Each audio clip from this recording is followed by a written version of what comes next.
डर गई क्या? हाँ, तुम पी के आए हो? अरे मैंने तो सोचा था तुम ड्यूटी पर हो गया, आज से नाइट शिफ्ट थी ना तुम्हारी। मेरे पीछे अयाशी करने से बाज नहीं आते तुम। तो तुम यही चेक करने के लिए आज रात ऑफिस ही नहीं गई? हाँ, मुझे तुम्हारी तरह जासूसी करने का कोई शौक नहीं है। अरे नाराज हो? बोला ना, पीने के बाद मुझे छुआ मत करो।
कमलेश जी, हमें तो लगा था इस बार आप एएसआई बन ही जाएंगे, लेकिन प्रमोशन मिल गया किसी और। अरे भाई, जब हम पुलिस में भर्ती हुए थे ना, तभी हमको पता चल गया था ये पुलिस की नौकरी मतलब थैंकलेस काम है। हम ऐसा नहीं सोचते हैं। ये एसआई बनने में जो है रिपोर्ट लिखने का झंझट है। हमारे लिए फील्ड का काम अच्छा है। फील्ड में जाना, लोगों की मदद करना, और उसके बाद ना हम शांति से रिटायर होना चाहते हैं और अपनी बीवी के साथ चैन की जिंदगी काटना चाहते हैं। अरे भाभी जी, बहुत लंबी उम्र है आपकी। अभी कमलेश जी आप ही के बारे में बात कर रहे थे। अच्छा, ये लीजिए आपका टिफिन। इधर रख दो। हाँ, और अंदर रख दो। काहे के लिए परेशान होती हो रोज रोज? हैं, सुबह दे दिया करो ना हमको। सुबह सुबह हम जो टिफिन देते थे आपको, वो तो आप कभी खाते ही नहीं थे। कहते थे कि ठंडा खाया नहीं जाता है, इसलिए गर्मा गर्म लेके आते हैं। तुमको भी रोज काम पे जाना होता है, इतना लंबा आती हो, थक जाती होगी। अरे चिंता मत करो, हम आपसे बहुत जवान हैं। मतलब हम बूढ़े हैं? नहीं, हमने कब कहा कि आप बूढ़े हो गए हो। आप तो हमारे गब्बर है। हम चलते हैं, तुरंत खा लीजिएगा। जी मैम। आप भी। अबे मियाँ बीवी की बातें सुनना अच्छी बात नहीं होती। आओ खाना खाते हैं। कमलेश जी, आप वो किस्मत वाले जो आपको इतना प्यार करने वाली पत्नी मिली। बेटा ट्रिक होती है, बीवी के लिए कभी कभी गिफ्ट लाया करो, बाहर ले जाया करो घुमाने के लिए। क्या मजाक मस्ती चलिए, चलने की तैयारी करो। कहाँ चलना है मनीष? मनीष सर, भूल गया? प्रमोशन हो गया है मेरा। जी सर। देख क्या रहे हो, मर्डर केस है। चलो। और चलो चलो चलो।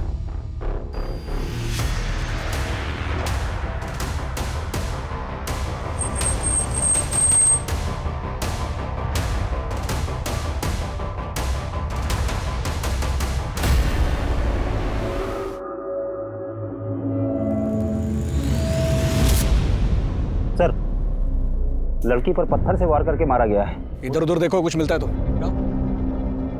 लगता है सर रेप भी हुआ है। वो तो पता चल ही रहा है, कपड़े फटे हुए हैं इसके। जी सर, मैं इधर देखता हूँ कुछ। और जानवरों की तरह नोचा है लड़की, बहुत ही ब्रूटल मर्डर। लड़की गहरी रंजिश चाहिए होगी लड़की के साथ। सर, आसपास कुछ भी काम का नहीं मिला है सर। सर जारी रखो और लड़की की पहचान जल्द से जल्द करने की कोशिश करो। सबके काम में डिसाइड करूं या फिर आपस में डिवाइड कर लोगे? हो जाएगा सर। गुड। और ये अपनी पर्सनल खर्च ना साइड में रखो, क्राइम की संजीदगी को समझो। ओके? वो लाश मिले 12 घंटे हो चुके थे, लेकिन उसकी पहचान का कोई क्लू नहीं मिला था। ये केस ऐसे रहस्यों में दबा था जो पुलिस की नींद उड़ाने वाले थे।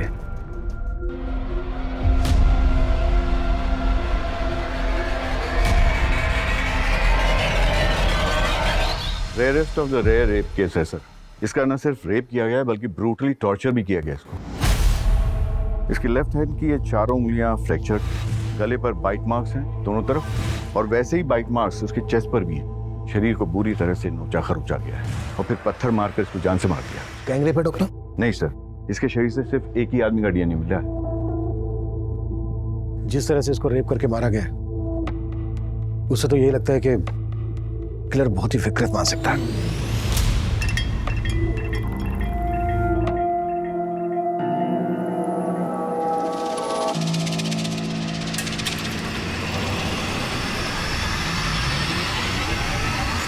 कौन है?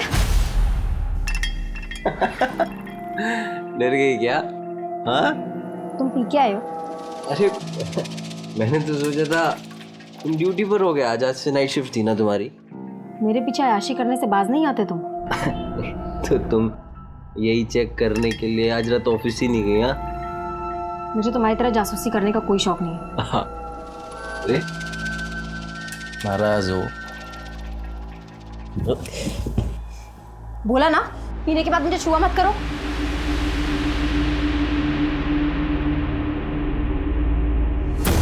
समझती क्या तू अपने आप को? हाँ, अगर इतना ही खलता हो तो शादी क्यों की मुझसे? इसीलिए तो पछता रही हूँ। सारी तो अब पछता। विक्रांत, क्या बात है? बड़ी फुर्सत में बैठे हो, कोई काम नहीं है क्या? रितु चाची, आप तो हमारे काम की हालत जानती है। प्रॉपर्टी में इतनी मंदी चल रही है कि सेल्स परचेस कुछ हो ही नहीं रही। अगर ऐसे ही चलता रहा ना तो दुकान का किराया निकालना मुश्किल हो जाएगा।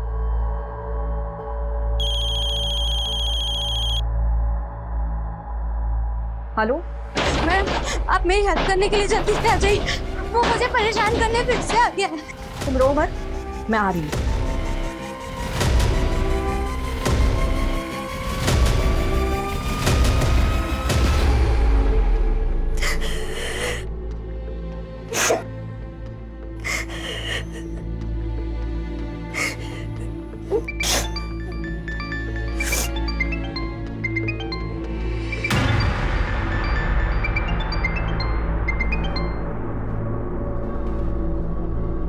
हेलो? हेलो सलोनी, बोल क्यों नहीं रही हो? पैसों का इंतजाम नहीं हुआ क्या?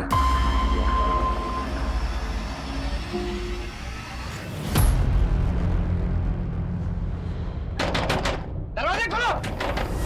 दरवाजे खोलो! हटिए! विजेता, हम हैं।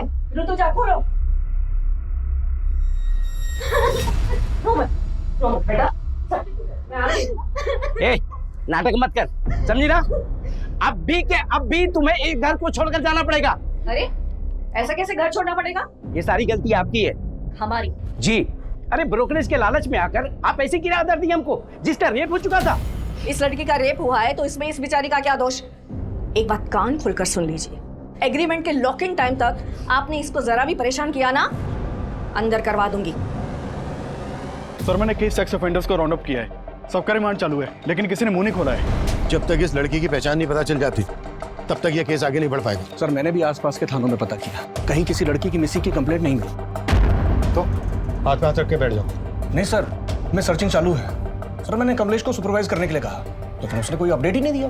अगर वो अपडेट नहीं देगा तो तुम फोन करके उससे नहीं पूछोगे? नहीं सर, मैंने उसको फोन किया था, लेकिन सर उसने उठाया नहीं। हाँ कमलेश, बोलो। सर, मेघनगर के किराने वाले ने उस लड़की का फोटो आइडेंटिफाई किया है। वो लड़की उसी की दुकान से राशन खरीदती और पास में ही अपने पति के साथ किराए पर रहती है। हम वहीं जा रहे हैं सर।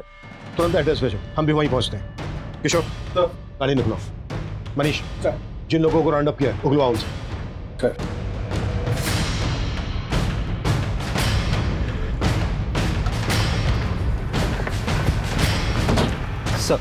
सर, लड़की का नाम आरती है। अपने पति के साथ किराए पर रहती थी यहीं पर। मकान मालिक बगल में ही रहते हैं। ये सर हरिचरण, आरती के मकान मालिक। ताला खोलो। सर, चाबी नहीं है। चाबी मेरे दूसरे घर पे रखी है सर। मैंने लड़के को भेजा है, वो चाबी लेके आता ही होगा। इस लड़की आरती का हस्बैंड कहाँ है? सर, अभी तो कुछ पता नहीं। कई दिनों से यहाँ ताला लगा हुआ था। सर, साहब आए थे तो मैंने विनोद को फोन भी किया था, लेकिन उसका फोन तो बंद आ रहा है। विनोद, ये आरती के हस्बैंड का नाम है? हाँ जी सर। कब से रह रहे थे ये दोनों यहाँ किराए पर? ये तकरीबन 7 महीने हो गए। ये है हमारा सिटिंग एरिया और ये है हमारा घर। पसंद आया तुम्हें?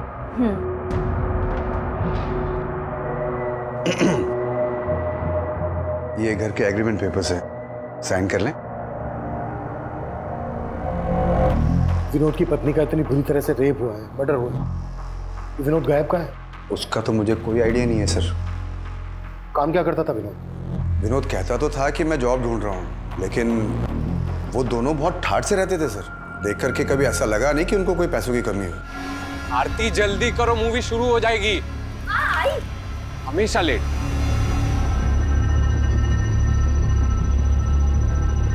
हमेशा कैब से आना जाना, कोई ना कोई फूड डिलीवरी वाला हमेशा गेट पे खड़ा दिखता था। लेकिन सर चौथे पांचवें महीने फिर उन्होंने मेरा किराया नहीं दिया, तो मैंने साफ साफ बोल दिया मेरा मकान खाली कर दो भाई। तो आरती ने एक साथ 6 महीने का किराया मुझे दे दिया। पूरे 6 महीने के? जी। ये चोट कैसी लगी आपको? विनोद से कोई झगड़ा हुआ था क्या? नहीं, वो सर मुझे पूरा यकीन है वो कुछ छुपा रही थी। क्या छुपा रही होगी? Any idea? सर अब आइडिया तो नहीं है, लेकिन उनके रिश्ते अब पहले जैसे नहीं रहे थे। रोज घर से मारपीट की आवाजें आती रहती थी। मुझे पूरा यकीन है कि विनोद आरती पे हाथ उठाने लग गया था। ये कहाँ के रहने वाले थे दोनों? सर वो एग्रीमेंट जो है मेरे पास, उसमें पूरा डिटेल एड्रेस मिल जाएगा सर उनका। एग्रीमेंट से सारी डिटेल्स ले लो, एड्रेस, दोनों के फोन नंबर। सर चाबी।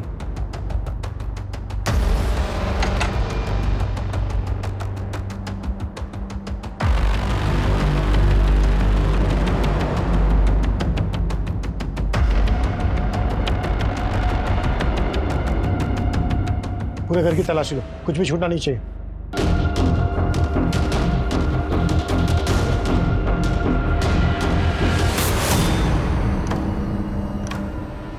सर, कहीं ऐसा तो नहीं कि आरती के पति ने उसका यहाँ पर मर्डर किया हो और फिर लाश जंगल में ले जाके डंप कर दी? लेकिन लड़की के साथ इतना ब्रूटल रेप हुआ, वो यही हुआ होगा। किशोर, ये ब्लड सैंपल फोरेंसिक को भिजवा, पता करो कि ये ब्लड आरती का ही है। गुड जॉब कमलेश, तुमने काफी जल्दी लड़की की पहचान पता कर ली। सर ये एग्रीमेंट आरती के पति विनोद के नेटिव एड्रेस का। हो सकता है विनोद यहीं जाकर छुपा हो, चल के पता करते हैं। किशोर, तुम आरती और विनोद के बारे में पता करो, क्या वाकई में उनका रिश्ता इस हद तक पहुंच गया था कि विनोद ने अपनी पत्नी के साथ इतनी बुरी तरह से रेप किया, मर्डर किया, या फिर कहानी कुछ और है?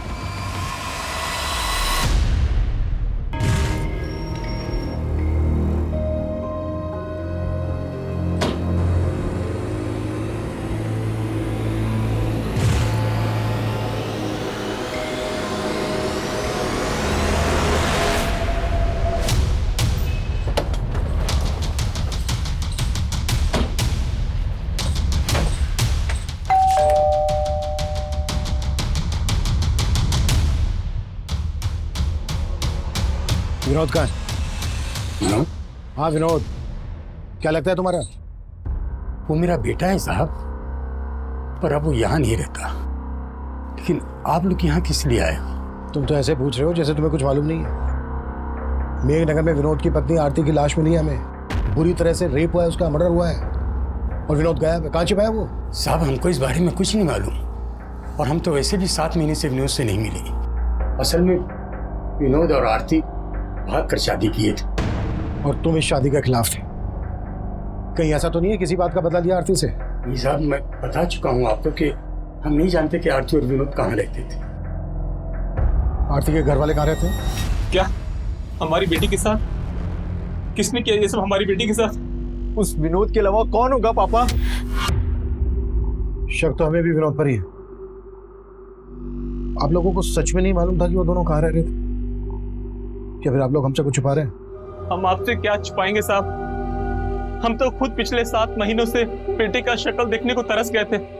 उसने आरती को इतना बर्ग लाया था कि हमारी बेटी यहाँ से अपनी माँ के सारे गहने, रुपए, पैसे लेके उसके साथ भाग गई थी साहब। अब जब हमारी बेटी से उसका मन भर गया होगा तो उसने उसका ये हाल किया।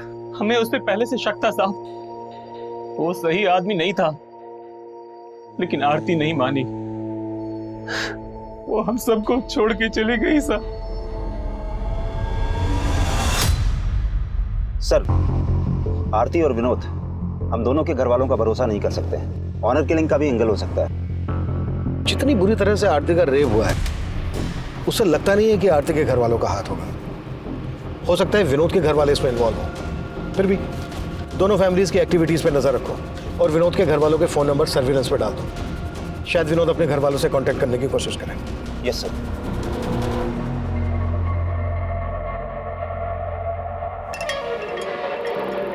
आकाश, ये तुमने ठीक नहीं किया। मुझसे बिना पूछे मेरी 7 लाख की एफडी तोड़वा दी। अकाउंट हम दोनों के नाम से था, उसमें मेरे भी पैसे थे। तुम्हारे सिर्फ 1.5 लाख रुपए थे। मुझे मेरे पैसे वापस चाहिए। वो पैसे मैंने इन्वेस्ट कर दिए। क्या? मुझसे बिना पूछे मेरे पैसे इन्वेस्ट कर दिए? तो तुम मुझसे सब कुछ पूछकर करती हो क्या? मुझे तुमसे बहस करने की जरूरत नहीं है। मुझे मेरे पैसे वापस चाहिए तुरंत। मैंने बोला ना तुमसे, वो पैसे मैंने इन्वेस्ट कर दिए हैं। कहाँ इन्वेस्ट कर दिए पैसे?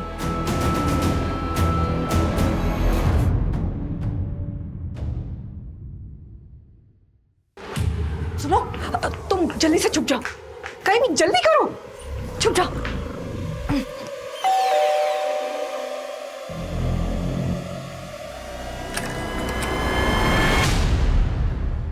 ऋतुजा, मुझे दोबारा से जाना है। जल्दी से कुछ खाने को दे दो। अरे अभी तो आए और अभी जाने की बात कर रहे हो। अरे एक केस के सिलसिले में जाना है, मुश्किल केस है थोड़ा सा। अगर ध्यान नहीं दिया तो कोई बेगुनाह फंस सकता है।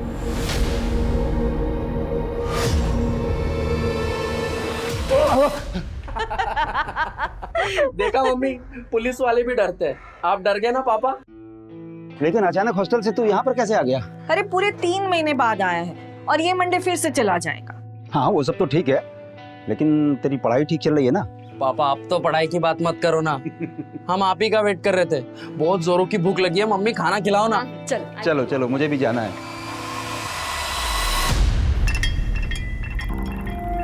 तो तुम मेरा पीछा कर रहे हो? सलोनी, तो मेरी बात सुनो सलोनी। मैंने कुछ ज्यादा ही गुस्से में बात करी। घर चलो आराम से, मैं तुमको एफडी के बारे में सब मुझे बता। तुमसे बात ही नहीं करनी है। अरे मेरी चलो। सर, आरती का फोन 7 सितंबर की रात करीब 10 बजे मेघनगर में बंद हुआ था और वहीं हमें आरती की लाश मिली थी। पोस्टमार्टम रिपोर्ट के मुताबिक कोई 10 बजे के आसपास आरती का मर्डर हुआ था। उस वक्त विनोद का फोन का एक्टिव था? सर, विनोद का फोन उस वक्त उसके घर वाले एरिया में एक्टिव था। विनोद का फोन 8 सितंबर की रात को बंद हुआ था। 8 सितंबर की रात को, यानी आरती के मर्डर के लगभग 24 घंटे बाद तक विनोद का फोन एक्टिव था। हाँ सर, मैंने आरती और विनोद दोनों के कॉल रिकॉर्ड्स चेक किए, उसमें एक कॉमन नंबर मिला है। किसका नंबर है? सर, वो इस सिकंदर नाम के आदमी का नंबर है। आरती और विनोद दोनों की इससे बातचीत होती थी। सर, सिकंदर ने ही आरती को आखिरी बार कॉल किया था और हत्या वाली रात क्राइम सीन पे इसका नंबर भी एक्टिव था।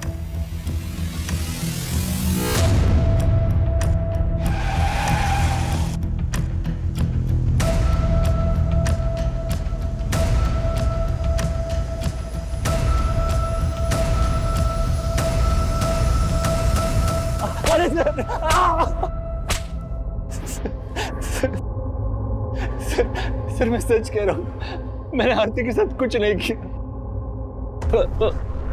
जहां आरती का मर्डर हुआ वहां तेरा फोन एक्टिव था। अब ये बोल, विनोद भी तेरे साथ मिला हुआ है? क्या तूने विनोद को गायब किया? सर, मैं विनोद से मिला हुआ नहीं हूँ और मैं भला विनोद को क्यों गायब करूंगा? लेकिन सर, जब लास्ट टाइम मुझे विनोद मिला था तो वो आरती को लेकर बहुत परेशान था। विनोद, मैंने आरती को कल रात मेघनगर क्रॉसिंग पर ड्रॉप किया था। मैं खुद हैरान हूँ कि वो अब तक घर क्यों नहीं पहुंची। तो आरती है कहाँ? वो विनोद बहुत डरा हुआ था सर, उसके माथे पर चोट भी लगी थी। कैसे लगी थी चोट? ये तो उसने बताया नहीं, शायद कुछ छुपा रहा था। लेकिन सर, लगता है कि आरती को लेकर कोई झगड़ा हुआ होगा। ये कहानी सुना के भटका रहा है हमें। सर मैं सच बता रहा हूँ, मैंने कुछ नहीं किया। विनोद और आरती इतने फोन क्यों करते थे तुझे? सर, वो विनोद मेरे गैराज में जॉब करता था। माना, विनोद तेरे गैराज में जॉब करता था इसलिए तुझे फोन करता था, पर उसकी पत्नी आरती क्यों फोन करती थी तुझे? सर, वो भी जॉब ढूंढ रही थी और विनोद ने ही मुझे उससे मिलवाया था। सर, ये मेरी वाइफ है आरती, ये भी जॉब करना चाहती है। आपके तो बहुत सारे कॉन्टेक्ट्स हैं ना, इसको भी कहीं पे जॉब पे लगवा दीजिए ना। वो आरती के लिए जॉब ढूंढ रहा था या फिर तेरी बुरी नजर थी उस पर? क्या किया तूने उसके साथ? सर मेरा विश्वास कीजिए, मैंने आरती के साथ कुछ नहीं किया। उस रात भी वो मुझे रास्ते पर मिल गई थी। वो घर जाने के लिए ऑटो ढूंढ रही थी, तो मैंने उसे मेघनगर क्रॉसिंग पर ड्रॉप किया था। आई एम सो सॉरी आरती, मैं थोड़ा जल्दी में हूँ, मुझे सीधे निकलना, वरना तुम्हें घर तक छोड़ दूँ। इट्स ओके सर, कोई बात नहीं। बाय। बाय।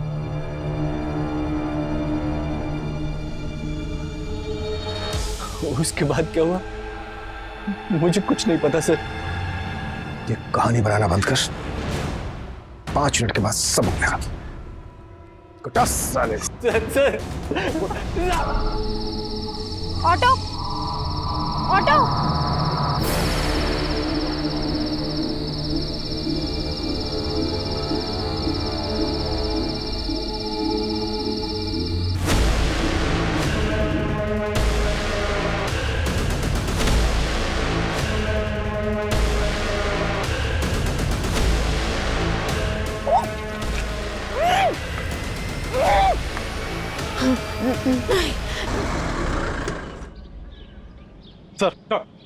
सर सिकंदर को बहुत तोड़ा, लेकिन वो कुछ उगला नहीं।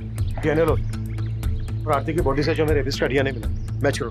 सर विनोद पर क्या लीड है? सर उसके फादर का फोन सर्विलेंस पे, लेकिन कुछ भी सस्पिशियस नहीं मिला। हो सकता है विनोद कहाँ गायब है ये सिकंदर जानता हो। एक काम करो, सिकंदर को जाने दो और नजर रखो उस पर। सर। मनीष सर, सिकंदर बोल रहा था कि जब विनोद उसके पास आरती को पूछने आया था तो विनोद के सर पे चोट लगी। आरती के घर से जो हमें ब्लड मिला है, चेक किया? आरती का ही है। सर वो कमलेश देख। सर मैं देखता हूं। बेटर। सर ब्लड की फॉरेंसिक रिपोर्ट आ गई है। आरती के घर जो खून के धब्बे मिले थे वो आरती के ब्लड ग्रुप से मैच नहीं कर रहे हैं। विनोद पर क्या रिपोर्ट है? सर विनोद की तो कोई लीड नहीं मिली, लेकिन मैंने आरती के घर वालों की एक्टिविटीज चेक की। जिस दिन आरती की हत्या हुई थी उस दिन आरती के फादर और उसका भाई, इन दोनों का फोन आरती के घर वाले एरिया में एक्टिव था। यानी कि उस दिन मेघनगर आए थे और इन्होंने हमसे झूठ बोला कि इनको मालूम नहीं था आरती और विनोद कहाँ रहते हैं। एक टीम भेजो दोनों को उठाने के लिए। सर कंट्रोल रूम से फोन आया था, जैविकपुरा में एक और लड़की की लाश मिली है।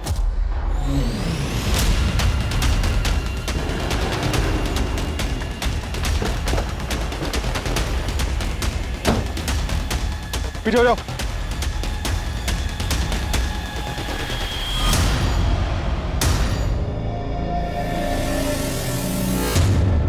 अरे सर इस लड़की की तो मिसिंग कंप्लेंट है।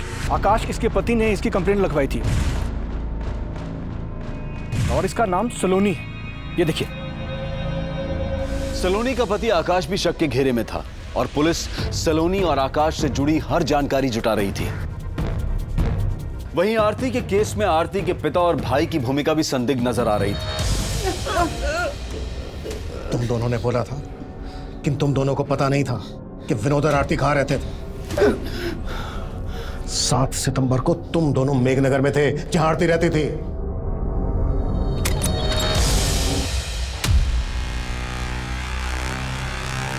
अंदर देखो। आरती, आरती। पापा अंदर भी नहीं है आरती। कहाँ है आरती? आरती नहीं है यहाँ पापा। पापा मार के खत्म कर देंगे। मार देंगे। मार। फोन कहाँ है इसका? आरती का नंबर होगा। आरती तू कहाँ है बेटा? पापा। आरती, आरती बता। साले रुक जा बेटा। उसको चोट बहुत लग गई थी, हम लोग घबरा गए थे और हम दोनों वहां से चले गए थे साहब। ऐसे नहीं उगलेंगे दोनों। कटस! इनका से भरोसा नहीं कर सकते। इनका भी डीएनए लो और रेपिस्ट के डीएनए से मैच करवाओ। हाँ मनीष बोलो। सर ये सलोनी और आकाश की आपस में बनती नहीं थी। पड़ोसियों ने कहा कि वो आपस में काफी झगड़ा करते थे और उसी की एक कुलीग ने कहा कि वो तो अपने पति से डाइवोर्स लेने तक की बातें कर रही थी। सर ये क्या बोल रहे हैं आप? सर झगड़े किन मियां बीवी के बीच में नहीं होते। ड्रामा बंद करिए, सब पता है हमें। सलोनी की हत्या से 3 दिन पहले तूने तेरी और सलोनी की 7 लाख की एफडी तोड़वाई थी। और क्या क्या किया तूने, अब ये तू हमें बता। सर मैं सच कह रहा हूँ, मैंने कुछ नहीं किया। जरूर इस सब में उसके चाचा का हाथ है। वो उससे 12 लाख रुपए मांगकर उसको टॉर्चर कर रहे थे सर। क्या? जी सर, सलोनी के पेरेंट्स की डेथ के बाद सलोनी के चाचा ने उसके घर पर कब्जा कर लिया था और उसे 12 लाख की मांग कर रहे थे कि अगर वो 12 लाख रुपए दे दे तो वो घर छोड़ देंगे, और सलोनी पैसा देने के लिए तैयार भी हो गई थी। इसलिए मैंने वो एफडी तोड़वाई थी सर। मुझे तुमसे बहस करने की जरूरत नहीं है, मुझे मेरे पैसे वापस चाहिए तुरंत। मैंने बोला ना तुमसे, वो पैसे मैंने इन्वेस्ट कर दिए हैं। देखो आकाश, प्लीज मुझे मेरे पैसे वापस कर दो। मुझे चाचा को 12 लाख रुपए का इंतजाम करके देना है। वो तुम्हारा अपना घर है, अपने घर के लिए तुम 12 लाख क्यों दोगी? वो पैसे तो मैंने बचा लिए, लेकिन बाद में मैंने चेक किया तो घर से सलोनी के गहने गायब थे। घर से सलोनी के गहने गायब, और ये बात तू हमें अब बता रहा है? सर मैंने कल रात में ही चेक किया था। अरे रितुजा जी, आइए आइए। दरअसल हम आप ही के बारे में इनसे बात कर रहे थे। अच्छा, हाय विष्णु। नमस्ते, बैठिए। Nice to meet you. वैसे विक्रांत भाई आपके बारे में बड़ी तारीफ कर रहे थे। अच्छा, दरअसल वो अपना दफ्तरगंज वाला एरिया है ना, वहाँ की जमीन इन्हें पसंद है, खरीदना चाहते हैं। बस इनकी एक छोटी सी डिमांड है। डिमांड? जी, और वो डिमांड सिर्फ आप ही पूरी कर सकती हैं। लेकिन आपकी डिमांड क्या है?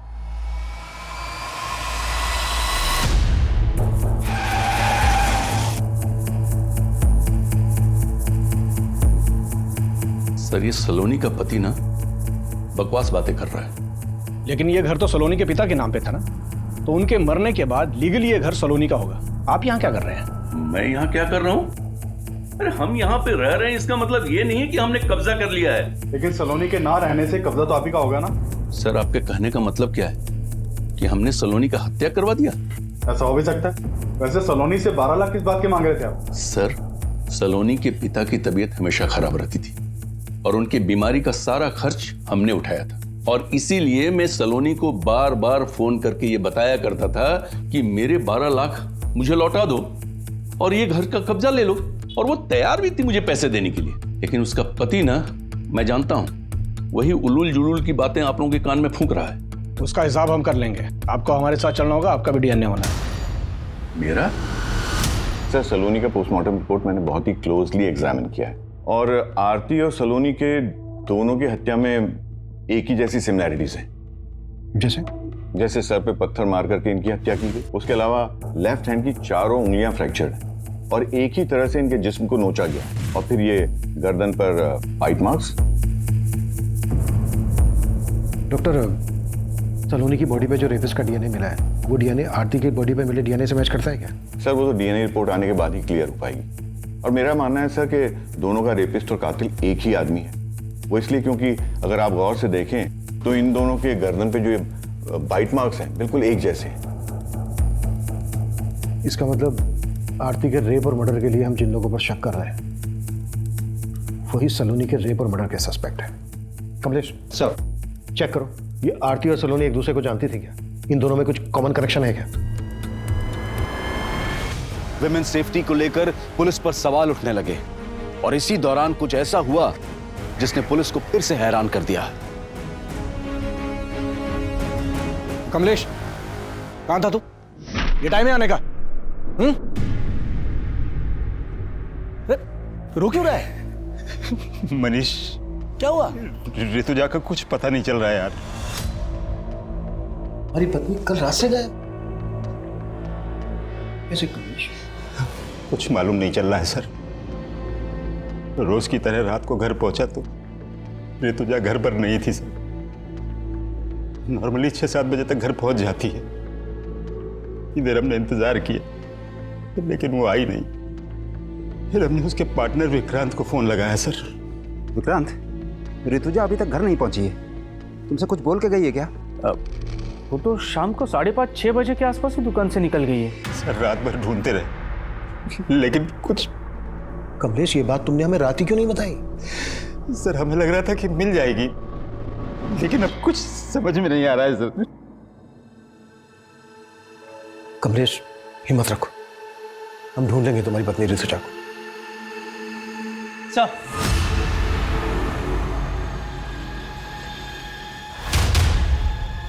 हामिद बोलो। हाँ सर, वो आरती के पति विनोद का फोन कानपुर में ऑन हुआ था।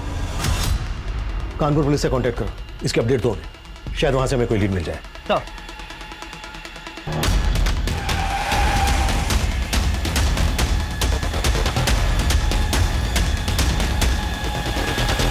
रितुजा जी को लेकर मैं खुद परेशान हूं सर। मुझे समझ में नहीं आ रहा कि वो कल रात घर क्यों नहीं गई। कल रितुजा जी कितने बजे निकली थी यहाँ से? करीब 5:30 बजे। विक्रांत, वो राजीव नगर वाला घर अगले महीने खाली हो रहा है, तो उसके लिए किराएदार ढूंढना है। हम चलते हैं, बाकी की बात सुबह करेंगे। और उन्होंने आपको बताया था कि वो कहाँ जा रही हैं? नहीं सर, बताया तो नहीं था, लेकिन मुझे तो लगा कि वो घर ही गई होंगी। आपको किसी पे शक है? शक तो नहीं है सर, लेकिन हाँ, एक बात थी जो मैं कमलेश जी को फोन पे बताना भूल गया। कैसी बात? सर, कल एक विष्णु नाम का आदमी आया था। हमारा दफ्तरगंज वाला एरिया है, वहां की जमीन खरीदनी थी उसे, लेकिन उसकी एक डिमांड थी जो रितुजा जी को पसंद नहीं आई। आपकी डिमांड क्या है? एक्चुअली रितुजा जी, वो जो जमीन है उसके एकदम पास एक छोटी सी जमीन का टुकड़ा है जहाँ पे कुछ झुग्गी झोपड़ियाँ भी हैं। मैं चाहता हूँ कि वो जमीन का टुकड़ा हमें मिले। वो जमीन उन आदिवासियों की है, आपको कैसे मिल सकती है? तो उनको कुछ पैसे दे देंगे ना, इसमें कौन सी बड़ी बात है। देखिए, हमें वो जमीन का टुकड़ा चाहिए और हम जानते हैं कि वो काम सिर्फ आप करवा सकती हैं। वैसे भी आपके पति तो... उठ जाइए, उठ जाइए और निकलिए यहाँ से। आप बदतमीजी कर रही हैं। तो क्या हाथ उठा के बात करें? रितुजा जी ने जिस तरह उसे भगा दिया, हो सकता है उसी ने उसका बदला लिया हो। कौन था ये आदमी? इसका कुछ नाम एड्रेस मालूम है आपको? हाँ सर, बताएं। सर, कमलेश जी की बीवी रितुजा का फोन कल रात हरिनगर एरिया में बंद हुआ था। कमलेश से पूछो कि हरिनगर में उसकी जान पहचान वाला कोई रहता है क्या? सर, हमने कमलेश जी से बात की है। उनका कहना है कि वहाँ उनका ऐसा कोई भी नहीं रहता जहाँ रितुजा जा सके। तो पूरे हरिनगर में अच्छे से पूछताछ करो। सर, एक तरफ हेड कांस्टेबल कमलेश की पत्नी ऋतुजा की तलाश की जा रही थी, तो विनोद को भी एक प्राइम सस्पेक्ट मानकर ढूंढा जा रहा था। दोनों क्राइम सीन्स के एरिया के आसपास मौजूद कई सीसीटीवी फुटेजेस को लगातार खंगाला जा रहा था। वहीं ऋतुजा के पार्टनर विक्रांत के बयान के आधार पर अब विष्णु बिष्ट को भी तलब किया गया। सर, रितुजा जी ने जब मना किया तो मैंने बात वहीं खत्म कर दी। बात खत्म नहीं हुई, रितुजा ने जलील करके निकाला था तुझे। बुरा तो लगा? सर, लगा था, लेकिन मैं वहां पे अपनी मर्जी से नहीं गया था। मुझे विक्रांत ने फोन करके बुलाया था। विक्रांत ने? जी। उन्होंने कहा था कि रितुजा मेरा काम करवा देगी, लेकिन उसने तो उसके मुंह के सामने ही मना कर दिया। फिर मैं वहां से चला गया। तो हरिनगर के जंगल में कमलेश की बीवी रितुजा की लाश मिली है।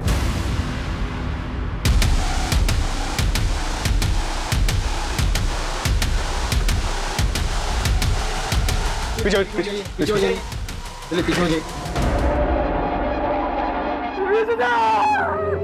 हमने कब कहा कि आप बूढ़े हो गए हो?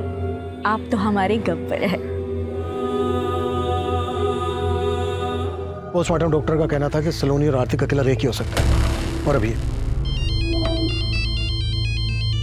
सर, हेलो,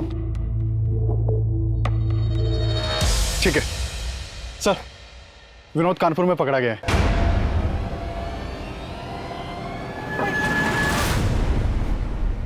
सर, मैं आरती से बहुत प्यार करता था। मैंने कुछ नहीं किया है। फिर भागा क्यों था? सर, मैं डर गया था। उस दिन जब आरती के घर वाले आए तो उन्होंने मुझे बहुत मारा। तब तो मैं वहां से चले गए थे, लेकिन उस रात आरती घर पर नहीं आई। और फिर आरती की हत्या की खबर पढ़ के मैं बहुत डर गया था सर। अगर डर गया था, तूने कुछ नहीं किया तो डरने की क्या जरूरत है? सर, मुझसे गलती हो। पैसों की तंगी में मैंने आरती की लाइफ बर्बाद कर दी। पैसे की तंगी? तो कहना क्या चाहता है? सर, मैं चाहता था कि आरती की जॉब लग जाए, लेकिन सिक्का ने मुझसे कहा कि अगर मैं आरती को उसके साथ... वो तुम्हें समझ में आ रहा है? तुम क्या बोल रहे हो?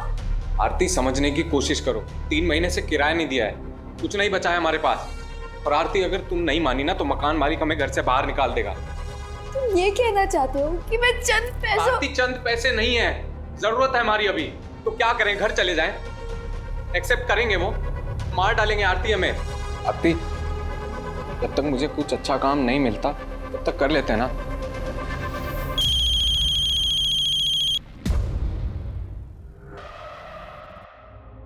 हेलो आरती, तू कहाँ है बेटा? पापा। आरती, आरती बता सामने।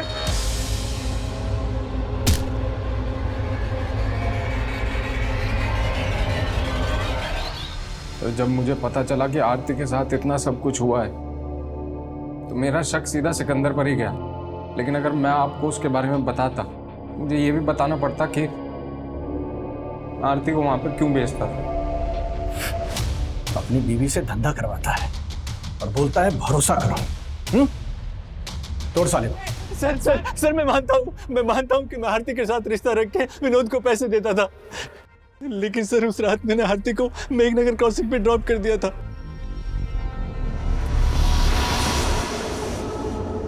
उसके बाद आरती के साथ क्या हुआ मुझे सच में कुछ नहीं मालूम सर। आरती के अलावा और किन किन लड़कियों के साथ रिश्ता है तुम्हारा? बहुत सी लड़कियों के साथ, लेकिन सर मैंने किसी को मारा नहीं। सच। ये सलोनी है, इसके साथ भी तुम्हारा रिश्ता था? नहीं सर, मैं इसे नहीं जानता। कमलेश, तुम्हें विक्रांत पर शक नहीं है? नहीं सर, ऋतुजा ने कभी विक्रांत के बारे में ऐसा कुछ बताया नहीं। विष्णु ने हमें बताया कि उसने विक्रांत के कहने पर ही दफ्तरगंज की ट्राइबल एरिया वाली जमीन खाली करवा के खरीदने की डिमांड रखी थी। हो सकता है ऋतुजा का मना करना विक्रांत को बुरा लगा हो और विक्रांत ने ही ऋतुजा का रेप और मर्डर किया हो, बाकी दोनों मर्डर्स का एमओ इस्तेमाल कर। हमारी तो कुछ समझ में नहीं आ रहा है सर।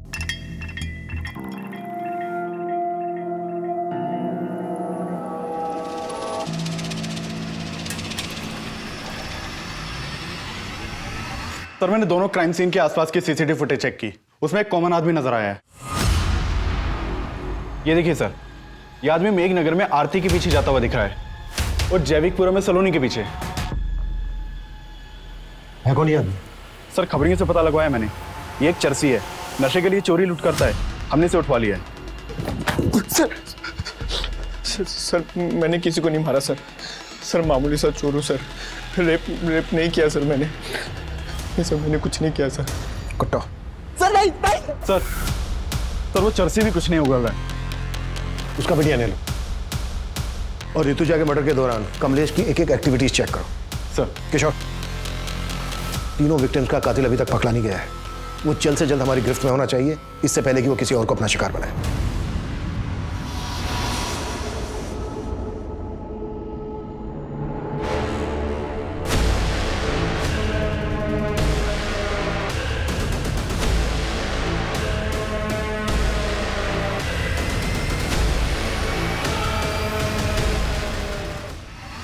सर वो दोनों लड़के को सर मैं नहीं मारा है सर।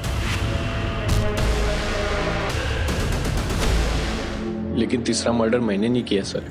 सर नशा करने के बाद मुझे पता नहीं चलता है सर मैं क्या कर रहा हूँ क्या नहीं कर रहा। कुत्ता साले। नहीं सर, नहीं।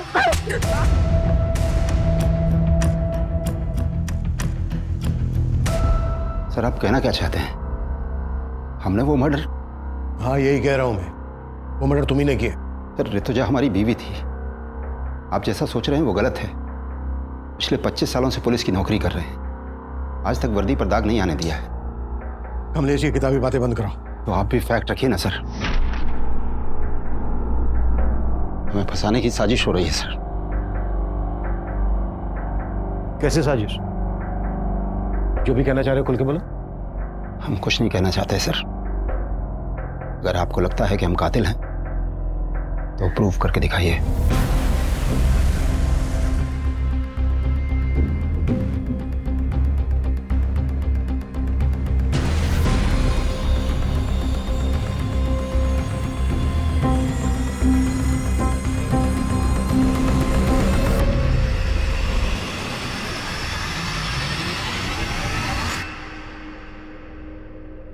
हेलो डॉक्टर, ऋतुजा की पोस्टमार्टम रिपोर्ट का क्या स्टेटस है? Are you sure doctor?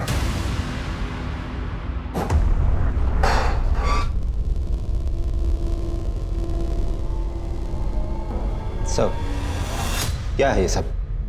इतने सालों काम करने की तुम प्रूव करने की बात कर रहे थे ना, अब हम प्रूफ के साथ आए हैं। कहना क्या चाहते हैं आप? वो ये कि तुम्हारी पत्नी ऋतुजा की बॉडी पे जो खरोंच के निशान मिले हैं वो आरती और सलोनी की बॉडी पे मिले खरोंच के निशान के जैसे तो हैं, लेकिन एक ही आदमी ने नहीं बनाए।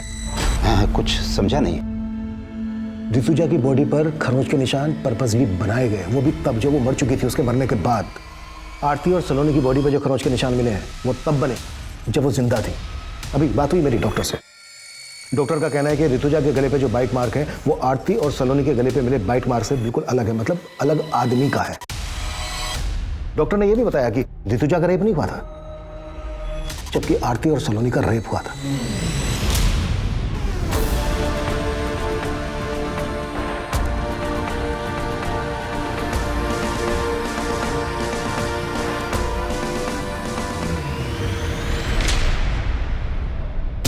आरती और सलोनी के केस का एमओ ऋतुजा के मर्डर करने के लिए इस्तेमाल किया गया है। अब सवाल यह बनता है कि आरती और सलोनी के केस के एमओ की बारीकी हमारी टीम और पोस्टमार्टम डॉक्टर के अलावा किसी और को तो मालूम नहीं थी। हमने ना ही किसी अखबार में दिया, ना ही सोशल साइट पर। यह एमओ कुछ ज्यादा ही परफेक्टली इस्तेमाल किया गया, इसलिए हमें तुम पर शक हुआ। और हमने जब तुम्हारे घर पे नजर रखी तो हमें कलसी नाम की लड़की के बारे में पता चला। रिश्तेदार है ना तुम्हारी। हमने कलसी और तुम्हारे बेटे सनंत दोनों को उठवा लिया। सर, हम और सारंत एक दूसरे को बचपन से जानते हैं। हम अपनी सारी प्रॉब्लम्स हमेशा सारंत के साथ ही शेयर करते थे और हमें पता ही नहीं चला कि हम कब एक दूसरे के करीब आ गए। तुम दोनों तो कजन हो ना, फिर भी। सर, हमसे एक बार भूल हो गई थी।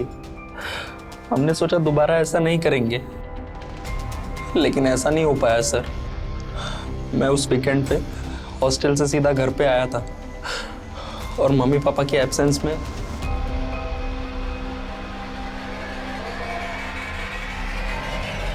सारंग, बेशरम, ये क्या कर रहा है तू? और तू शर्म नहीं आई तुझे? हाँ, कजिन हो तुम उसकी, बड़ी बहन नहीं आई? चाची माफ कर दो, गलती। अरे माफ कर दो तुझे। और तू ना, क्या करूं मैं तेरी वजह से? सब हम डर गए थे सर, और पापा को बताने के अलावा हमारे पास और कोई चारा नहीं था। हमने पापा को कॉल किया सर। हेलो पापा। क्या हुआ मम्मी को? पापा, मम्मी। ऋतुजा, क्या हुआ है? सच सच बताओ क्या हुआ है? दोनों लोग तुम सच सच बताओ क्या हुआ? क्या हुआ? मुझे माफ कर दो पापा। सर, हम अपने बेटे को बचाना नहीं चाहते थे, लेकिन उसको गिड़गिड़ाते देख हमारा मन पसीज गया। सोचा कि ऋतुजा को तो खो ही चुका हूं, और अब बेटे। हम मानते हैं कि हम अपने फर्ज से डगमगा गए थे सर, पर हम बेबस थे। बेबस थे साहब।